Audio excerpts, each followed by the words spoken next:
Bonjour, alors nous sommes toujours dans la gestion de la dette dans un cadre européen. Il s'agit aujourd'hui donc de ma troisième vidéo. Dans ma première vidéo, j'ai présenté le cadre d'ensemble, donc les 5 vidéos que je voudrais traiter, l'évolution de la dette, la gestion de la crise, des crises qu'on va avoir aujourd'hui. Ensuite, nous verrons, l'intervention, le mécanisme de l'intervention de la Banque centrale européenne et puis après on se posera la question de la remboursabilité. Est-ce que cette dette est remboursable?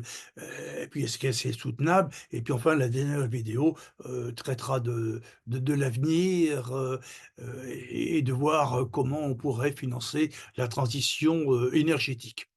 Donc aujourd'hui, nous sommes dans notre troisième vidéo et la question c'est après avoir montré que depuis 50 ans, depuis, 1974 jusqu'à aujourd'hui, donc 50 ans, tous les budgets de l'État ont été systématiquement en déficit. Donc mécaniquement, ben, la dette, augmente, hein, voilà, et dans cette phase d'évolution de la dette qui fait que maintenant on a, 3 000 milliards de dettes, et qui atteint, 115 de notre PIB, je voudrais, mettre l'accent sur 2 moments, notamment sur, les 2 crises, la crise financière de 2009 et la crise Covid, récente. Parce que dans ces 2 crises, on a vu que la dette avait augmenté considérablement et donc je voudrais, donc examiner, comment dans ces 2 crises, voilà, nous avons géré, est-ce que, comment, s'est, accumulée la dette et je voudrais, mettre en évidence, le fait que, bon, toute dette, voilà, est évitable. Mais malgré tout, je voudrais montrer que, il y a eu une mauvaise, dette et une dette, qui est moins mauvaise. Donc voilà ce que je voudrais traiter, donc aujourd'hui. Alors, je fais mon partage d'écran. Mmh.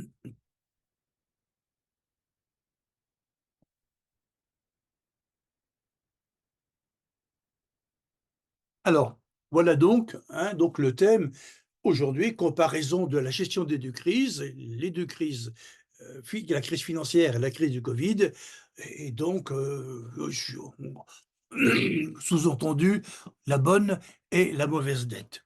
Alors, premièrement, première chose, un rappel sur ce schéma que nous avons examiné, qui nous montre, heu, qui nous montre l'évolution de la dette ces 15 dernières années, qui nous montre que la dette qui était aux alentours de 14 du PIB en 1974 est montée à 60-65 à la veille de la crise financière. Bon et là, elle avait, augmenté, régulièrement, bon avec des phases, plus ou moins, importantes. Mais là, on voit que dans, ces 15 dernières années, il y a 2 phases, voilà, où la dette, le poids de la dette augmente considérablement, hein, donc premièrement, donc c'est la crise financière de 2008-2009 et puis, donc, la crise Covid.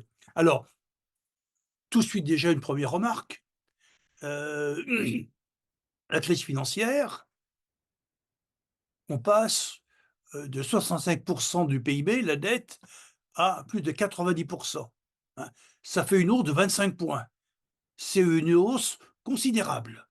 Voilà, alors est-ce qu'on aurait pu, l'éviter? Voilà et puis, surtout, non seulement c'est une hausse considérable, mais après, la dette, quand on est sorti de cette crise financière, la dette continue d'augmenter. Donc on n'en était pas sorti. Est-ce qu'on avait créé dans cette, gestion de cette crise, est-ce qu'on avait créé les bonnes conditions, pour en sortir? Voilà et puis, ben, on voit à partir de 2020, hein, donc la dette qui avait été stabilisée à partir, de 2017, hein, donc pendant les 1 années du quinquennat du président actuel, et ben, on voit que, donc à partir de 2020, que la crise du covid, et bah, de ce coup, à nouveau, donc la crise, la dette augmente et on va passer d'à peu près 100 points à 115 points, hein. Ça fait donc 15 points, donc 15 points d'augmentation. C'est considérable, voilà, mais c'est moins que pour la crise financière et puis surtout, voilà, c'est qu'ensuite, à partir de 2021, on a atteint un pic et là, le poids de l'endettement, il est, sinon en baisse, du moins stabilisé. Alors qu'avant, il augmentait fréquemment. Alors, ben, on peut se demander, donc là, ce qu'on va essayer de voir, quelle a été, la gestion, la façon de traiter ces 2 crises. Alors, aussi, un autre élément avant de le montrer, voilà, dans ce schéma, voilà, qui est une simulation, hein, qui permet de voir une comparaison. Voilà, ici, c'est, heu l'écart, c'est de la dette, hein, donc l'accroissement de la dette en pourcentage et ici, le temps, la durée, le nombre de trimestres. Alors, la crise financière de 2008-2009, eh bien, on voit que ça entraînait, comme on l'a dit tout à l'heure, une augmentation de la dette, puisque, à partir, de 2009 jusqu'en, 2011-2013, c'est-à-dire pratiquement pendant 3 ans, il y a eu une hausse importante de la dette et là, on a, l'accroissement qu'on a mis en évidence. Deuxième chose, c'est une simulation en rouge, crise Covid. Si on n'avait pas, mis en place la politique du quoi qu'il en coûte et notamment l'intervention de la Banque centrale européenne et si on avait, bah, laissé filer les choses un petit peu, comme on le faisait habituellement, là, on voit que la hausse de la dette, là, aurait été considérable, hein, là, c'est pas 15 points de hausse, c'est 45 points. Là, c'est considérable. Alors bien sûr, elle aurait, diminué, mais on serait resté à un niveau de dette, d'endettement beaucoup plus important que celui qu'on a fait, notamment, voilà, en bleu, hein, donc la crise du covid, donc avec les mesures d'accompagnement, qui ont été faites. Certes, on voit que la dette a augmenté, mais la dette a augmenté moins que si on n'avait rien fait et que là, la dette aurait augmenté naturellement et puis qu'on a à peu près donc les mêmes proportions, en tout cas au début, que la crise financière. Sauf qu'après, voilà, au bout de 5 trimestres, donc au bout d'un an et demi, là, on a réussi à stabiliser alors que, pour la crise financière de 2000-2009, on n'a pas réussi totalement à stabiliser. Essayons de comprendre les mécanismes en œuvre qui ont été mis dans ces 2 crises. Alors, revenons tout d'abord à la première crise financière. Alors cette, crise financière, elle démarre aux États-Unis, puis après elle va, se propager sur l'ensemble de la planète, en tout cas, dans les pays, dans les pays industrialisés, en Europe. C'est ce qu'on appelle la crise des subprimes. Alors, qui est une crise financière américaine qui se propage, heu, voilà, à travers les banques au niveau mondial. Alors, quelques mots, crise des subprimes. Les subprimes, ce sont des crédits qui avaient été accordés par les banques à des acquéreurs, immobiliers qui étaient, peu solvables. Alors, en général, les banques, quand, vous avez un client, dont on est sûr de récupérer 100 de l'argent qu'on prête, on lui accorde souvent un taux préférentiel, le taux du marché. Par contre, si vous avez, un quelqu'un qui s'endette, voilà, un emprunteur dont on sait qu'il aura des difficultés pour rembourser parce qu'il est à la limite de l'endettement ou qu'il est dans une situation, salariale, voilà, précaire, la banque prend un risque et donc elle le fait payer, voilà, elle fait payer ce risque et donc, elle prête beaucoup plus cher. Alors, pourquoi aux États-Unis?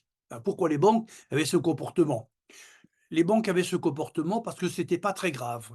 Dans les années, 2004 à 2008, le marché, immobilier américain se portait très bien, il y avait une forte demande attirée par, ces crédits, voilà, le prix de l'immobilier augmentait. Alors bien sûr, il y avait quelques, emprunteurs, qui étaient déficients, bon, aux États-Unis, quand vous n'arrivez pas à payer, quand votre maison est hypothéquée, d'un seul coup, bah, voilà, la banque vous la reprend et puis elle la revend, bon et puis comme l'immobilier était augmenté, bah, la banque, arrivait à retrouver, un bon prix, à retrouver, donc l'argent qu'elle avait prêté et donc la banque prenait pas trop de risques. Voilà. Sauf que sauf que, à partir de, 2008, de plus en plus heu, d'emprunteurs, de propriétaires étaient en difficulté, n'arrivaient pas à rembourser et d'un seul coup, vous avez sur le marché, bah, davantage, de biens qui étaient en vente, hein, suite à la faillite de l'emprunteur, qu'il y avait de personnes, voilà, qui voulaient emprunter et dans ce cas-là, le marché immobilier se retourne, voilà et la plupart des banques, voilà, qui n'arrivent pas à récupérer l'argent qu'elles prêtent, elles se retrouvent avec des créances douteuses. Bon, donc les banques qui ont prêté sont en difficulté puisqu'elles ont des créances, hein, qui sont irrecouvrables. Voilà. Alors, une banque dont on sait qu'elle a des créances douteuses, on se dit: «Elle va avoir des difficultés de paiement, elle va avoir le risque de la faillite» et donc, bah, dans ce cas-là, vous ne lui prêtez plus de l'argent. Voilà et donc perte de confiance, voilà et les banques ne se prêtent plus d'argent. Parce que tous les jours, les banques se prêtent, beaucoup d'argent, voilà, en fonction des clients, des transactions qu'elles ont à faire. Mais, quand, vous devez prêter de l'argent à une banque, dont vous ne savez pas, si, dans son portefeuille, il y a des créances, des bonnes créances ou des créances douteuses et qui risquent la faillite, vous posez la question: «Est-ce que je vais récupérer mon argent?» Bon et quand vous posez cette question, vous ne prêtez pas et donc d'un seul coup, crise de liquidité, l'argent ne circule plus dans l'économie. Et puis, c'est aussi vrai, voilà, cette, perte de confiance va se propager en Europe parce qu'il se trouve que, beaucoup de banques, européennes, surtout allemandes, heu, avaient en portefeuille des titres, hein, ce qu'on appelle, voilà, heu, relatifs donc à ces créances douteuses en portefeuille. Elle les avait achetés parce qu'elles avaient un bon rendement. Bah oui, parce que bon rendement, on prêtait, à des personnes, qui étaient, voilà, pas sur le voilà, où on avait une crainte sur la solvabilité, voilà. Bon, elles auraient pu être un peu plus prudentes, hein, ces banques. En général, le rôle d'une banque, c'est de s'assurer de la confiance et de la fiabilité, voilà, de l'emprunteur. Eh bien, les banques européennes sont aussi touchées. Donc, crise des liquidités, les banques ne se prêtent plus d'argent entre elles, hein, parce qu'elles se posent des questions. Si je prête, est-ce que cette banque à qui je prête, est-ce que demain elle ne sera pas en faillite? Voilà, et donc, oui, parce qu'il y avait une grande banque, voilà, le gouvernement américain a choisi de ne pas soutenir, Lehman Brothers, hein, qui fait faillite, voilà et donc c'est un choc. Alors donc là, la crise va se propager parce que à partir du moment où, les banques arrêtent ont plus de liquidité, elles arrêtent de prêter, de faire du crédit aux entreprises et à partir de ce moment-là, eh bien, arrêt du crédit aux entreprises, automatiquement chute de l'investissement, hein, parce qu'une grande partie, bah, des investissements sont financés par l'emprunt et puis aussi une partie de la consommation aussi. Donc dans l'économie, chute de l'investissement, chute de la consommation et donc ça entraîne une chute du PIB, de l'activité économique, hausse importante du chômage et puis, du fait, chute des recettes, voilà, fiscales et déficit budgétaire et donc là, on est dans la crise. Alors,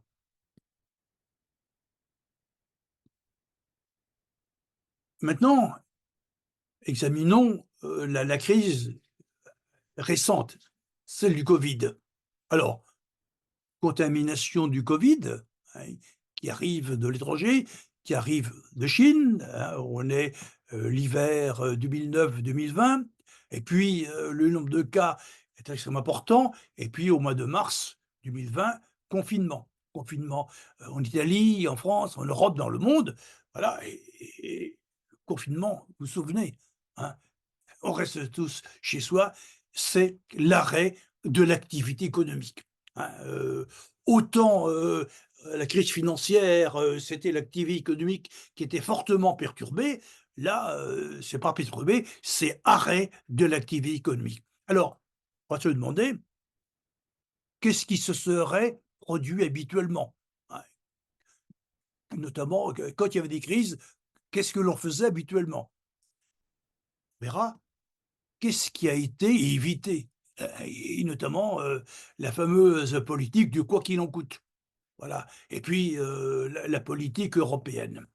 Alors, examinons ce qui se produit habituellement, hein, quand il y a, une crise économique, une chute de l'activité. Eh bien, c'est le schéma classique, la chute du PIB, la production entraîne tout de suite du chômage.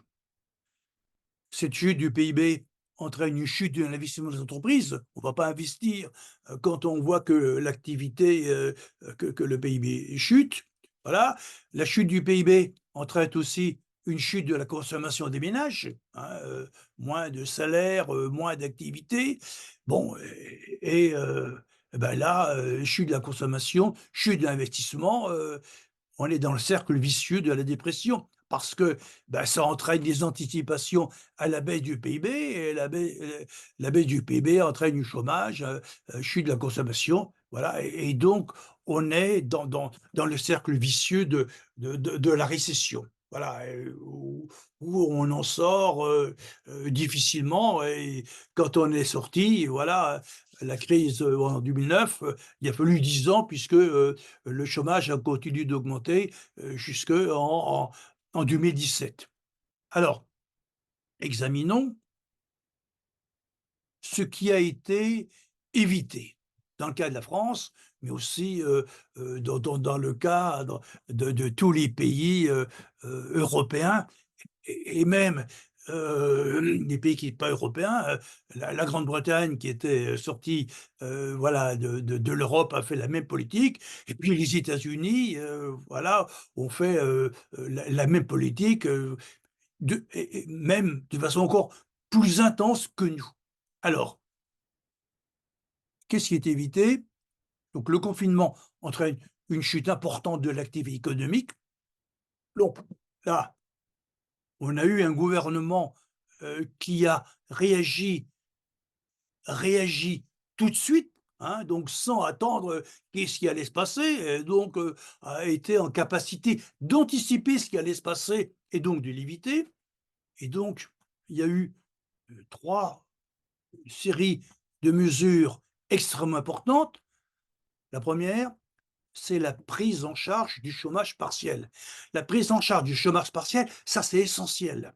Comme on avait réformé le marché du travail, c'était possible, hein. Dans la vidéo précédente, j'avais montré que dans la crise de 2009, voilà, on avait licencié massivement parce qu'on avait l'habitude, on ne savait pas gérer le chômage partiel et donc prise en charge du chômage partiel, 1, quand l'économie repartira et elle repartira assez rapidement, bah, les salariés sont là et donc on peut faire tout de suite repartir l'activité alors que, si vous faites un chômage total, vos salariés sont partis, vos usines sont fermées et puis vous n'arrivez pas à repartir, à recréer. Donc ça a été essentiel, cette prise en charge du chômage partiel, hein et donc d'avoir une nouvelle, gestion du facteur travail, hein, et donc les lois travail, qui ont été, donc votées à partir, de 2015, voilà, de 2016, ont été déterminantes et notamment,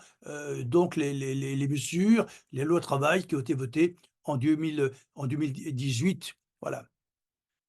Deuxième activité, aide aux entreprises qui ont une chute d'activité. Je pense, particulièrement au commerce, aux artisans, voilà, et qui n'avaient plus de clients puisque tout était fermé. Ça leur a permis de ne pas être tout de suite en faillite et donc d'avoir un complément de revenus, qui leur permettait, et bien, de rester comment dire? De pouvoir continuer à exister, sachant que leurs salariés, quand ils en avaient, donc étaient pris en charge par le chômage partiel et puis l'autre élément, à côté des aides, des prêts garantis aux entreprises, pour qu'elles puissent continuer, donc à avoir des stocks, pour qu'elles puissent continuer à gérer les fins de mois, qu'elles puissent continuer donc à investir. Donc ça a été déterminant. Alors ces mesures qui ont été prises ont coûté énormément, voilà, mais elles ont été financées en grande partie, disons, on peut le dire là, en totalité par la banque par la Banque centrale européenne et donc dans, la vidéo, qui suivra, dans la prochaine vidéo, je montrerai par quel mécanisme, la Banque centrale européenne, qui avait commencé donc à partir de 2015 à intervenir un peu plus dans l'activité, a permis, voilà, elle a joué pleinement son rôle d'une banque centrale, c'est-à-dire, de s'occuper de traiter de l'inflation, c'est ce qui est son objectif numéro un. Mais à côté de l'inflation, ben, il y a l'activité économique, il y a la stabilité du pays et la Banque centrale européenne, elle a parfaitement bien joué son jeu et donc ça a été déterminant. Voilà et puis, il faudra rembourser, voilà, mais, la Banque centrale européenne, elle prête donc à des taux, très bas.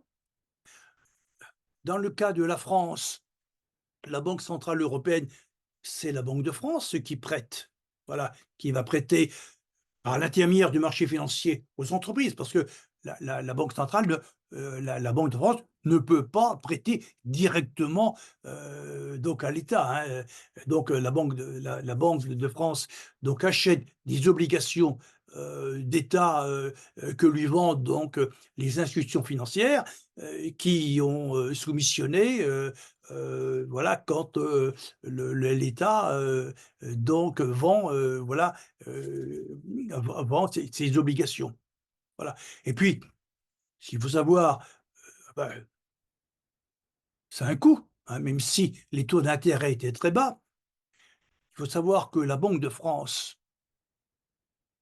elle appartient c'est pas une banque privée, elle appartient à l'État français et donc tout se passe comme si, le gouvernement, ou l'État, français payait des intérêts sur des emprunts qui vont à la Banque de France. La Banque de France, elle est, propriété, voilà, de l'État français et puis, bah, si elle fait des bénéfices, la Banque de France, elle en fait. Voilà, elle en a fait et ben, c'est reversé sous forme de dividendes, donc à l'État français. Donc, quand on examine en gros la question de combien ça coûte, voilà, parce que le coût du financement, il est important, et bah, quand on examine toute la question, finalement, ça a moins coûté. Voilà. Alors, examinons, hein, les faits avec, ces mesures, prise en charge du chômage partiel, aide aux entreprises qui ont une chute d'activité, prêts garantis aux entreprises. Les conséquences: 1, la consommation des ménages. principal moteur de la croissance, notamment en France, hein, une grande partie de l'activité économique de la croissance, c'est la consommation des ménages. En Allemagne, c'est plutôt l'export, hein, mais nous, c'est le moteur, c'est acheter, la consommation. Eh bien, la consommation s'est maintenue et puis, ceux qui, n'ont pas pu consommer parce qu'ils ne pouvaient pas se déplacer acheter, ils ont fait une épargne et puis cette épargne, ils l'ont beaucoup utilisée, lorsque, le confinement, voilà, s'est arrêté, même un peu trop parce qu'après ça a créé des problèmes logistiques. Et 2, le déficit budgétaire important, on l'a vu, il était financé par le refinancement de la Banque centrale européenne. Conséquence, le cercle vicieux de la dépression est cassé, hein. Non seulement, les entreprises, voilà, sont là, elles peuvent maintenir l'activité, les ménages sont là, ils peuvent, consommer et puis, l'État est là, il peut injecter des liquidités et donc on voit qu'à la fin du confinement, heu, c'est-à-dire assez rapidement, voilà, fin 2020, 2021, le chômage augmente, voilà, peu et après, il va tout de suite redescendre, hein, voilà et l'activité économique rebondit fortement, hein, puisque l'année 2021, on a eu 8 en gros de croissance. Alors, on peut le voir, sur ce schéma, hein, qui nous montre le marché de l'emploi, hein. Donc on voit, les chiffres des demandeurs d'emploi mesurés, par Pôle emploi, hein. Là, on voit bien la montée, on va prendre uniquement la catégorie A, hein, c'est-à-dire la catégorie, qui correspond aux données internationales du chômage. Voilà, qui permet de comparer des comparaisons. Bon, eh bien, ces demandeurs d'emploi, à temps plein et qui sont disponibles immédiatement pour travailler, hein, on voit que, le chômage avait beaucoup augmenté, voilà, dans la crise financière, en 2000-2009, en 2011, il est encore là, voilà et puis, en 2011-2013 et il augmente encore, hein, voilà. Bon, alors là, et puis, après, après il continue d'augmenter. Bon, i simplement c'est à partir de 2016-2017 qu'il commence à être stabilisé et qu'il commence à baisser. Je voudrais revenir, parce que je ne l'ai pas dit, heu, dans, mon Heu, dans la vidéo précédente où j'avais examiné la situation de la crise. Je voudrais revenir un petit peu sur un élément, heu, sur l'année 2011, 2012, 2013. Bon, j'avais parlé de relance keynésienne, hein. J'avais dit, quand, ça va mal, quand on a la dépression, il faut accélérer et puis, lorsque ça va bien, il faut plutôt freiner, hein. Donc voilà, c'était donc le pilotage de l'économie par une politique keynésienne, par la politique économique. Alors, je voudrais, rappeler qu'en en 2011-2012, voilà, l'économie n'était pas encore repartie et on a augmenté les impôts, hein, fortement. C'était le gouvernement Fillon, très mauvais, hein, voilà. Il ne faut pas augmenter les impôts tant qu'on n'est pas sorti, on augmente les impôts quand ça va bien. Mais quand, l'économie est encore tangente, qu'est-ce que vous faites? Vous freinez la croissance et on le voit, on le voit tout de suite sur le nombre de chômeurs. Et puis en 2012, 2013, 2014, donc avec François Hollande, c'était pareil, hein, c'était à peu près l'intensité, on augmente considérablement les impôts, pour faire, diminuer les déficits et pour financer, par conséquence, voilà, vous continuez donc, voilà à freiner, hein, vous freinez alors que, voilà, il aurait fallu peut-être attendre un tout petit peu que l'économie reparte et puis là, effectivement, faire la politique, de rigueur ou en tout cas de maîtrise des dépenses, il faut pas voilà, il faut pas freiner à contretemps, hein. Voilà, il faut voilà, il faut savoir bien freiner. Donc on le voit au niveau de la courbe, hein, notamment au niveau du nombre de chômeurs et donc pour revenir donc à notre, crise, du covid, là on voit qu'effectivement en 2009, le nombre de chômeurs, augmente considérablement, hein, il fait un bond, extrêmement important. Bon et puis, bah, assez rapidement, voilà, il rediminue et puis, en 2020-21, on retrouve, voilà, il y a un nombre de chômeurs, qui est inférieur à celui d'avant la crise, ce qu'on n'avait pas connu dans la crise financière. Donc voilà, la gestion des 2 crises, voilà, l'intervention extrêmement importante et décisive, et voilà, de la Banque centrale européenne.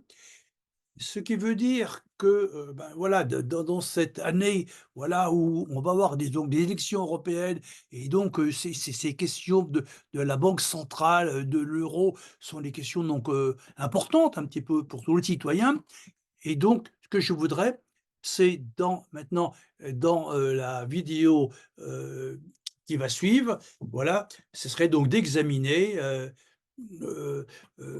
comment la Banque centrale européenne a financé la dette Covid en Europe et en France et donc, sous-entendu, voilà, est-ce qu'il existe un argent magique? Un argent magique, non, bon, voilà, même si beaucoup l'ont cru, non, non, il y a jamais d'argent, magique, hein, il y a toujours de l'argent qui est créé contre une contrepartie, voilà et donc je m'amènerai à examiner comment est créée la monnaie.